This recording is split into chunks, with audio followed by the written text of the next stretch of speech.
El derecho constitucional es sumamente relevante para la infancia. El derecho constitucional se litiga a través del juicio de amparo y es muy distinto a los otros procesos que se han revisado en este curso. Una diferencia fundamental es que el juicio de amparo es un juicio de iure. Algunos le llaman el juicio de papel, es decir, un juicio sobre derecho y no sobre hechos.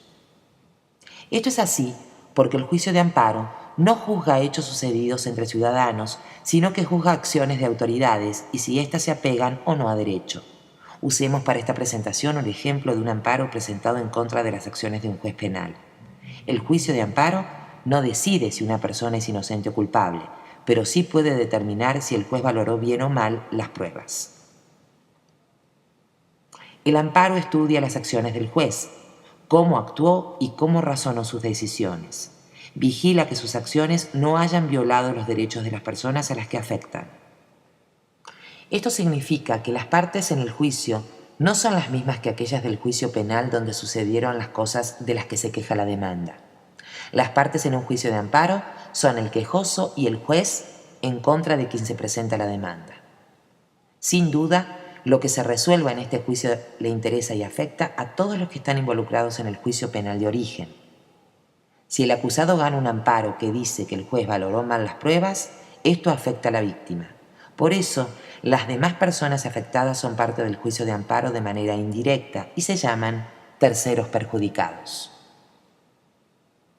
Además, en el juicio de amparo, las partes no participan directamente. No hay audiencias con testigos y declaraciones. El juez de amparo estudia papel. El quejoso presenta una demanda de amparo y la autoridad presenta un informe en contestación a esa demanda. Las etapas son las mismas que todo el proceso. Primero se determina si se admite, luego se notifica a las partes y luego todos pueden presentar pruebas.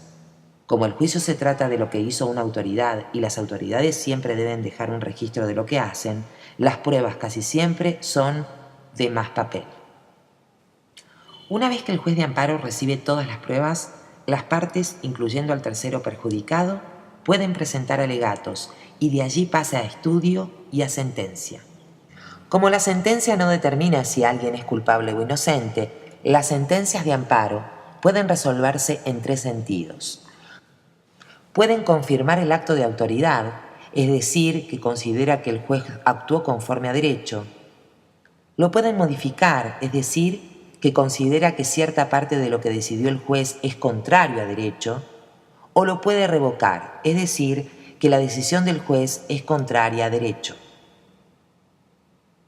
El juicio de amparo no puede decidir si lo que dijo la autoridad, en este ejemplo, el juez penal, estuvo bien o estuvo mal.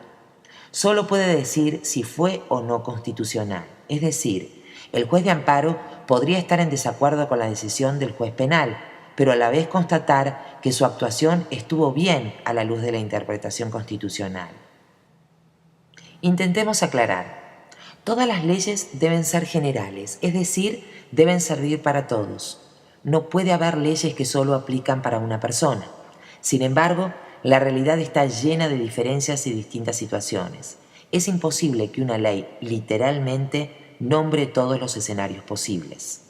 Esto significa que todas las leyes deben ser interpretadas al momento de aplicarse a casos distintos. La Constitución es nuestra máxima ley y allí viven nuestros derechos que nadie puede violar. Por ejemplo, que un juez decida que una persona cometió un robo por su color de piel o su aspecto físico. Esto sería claramente discriminatorio y violaría nuestros derechos constitucionales, es decir, la interpretación de la ley que hace el juez al aplicarla a un caso concreto sería inconstitucional. Y eso es lo que juzga un juez de amparo. Los países cambian y firman nuevos tratados internacionales. Las sociedades cambian y por tanto las leyes también tienen que modernizar su forma de ser aplicadas. Por eso, el derecho constitucional también vigila que la interpretación de las leyes esté de acuerdo con los tratados internacionales y el saber científico. La interpretación constitucional es de enorme relevancia para la infancia. Comúnmente las niñas, niños o adolescentes no son tomados en cuenta por las leyes. Las leyes hechas por adultos y para adultos suelen omitir infancia. Esto significa que la infancia constantemente se encuentra en situaciones en las que se le aplican leyes adultas interpretadas para niños, y es muy importante vigilar que estas interpretaciones no violen sus derechos.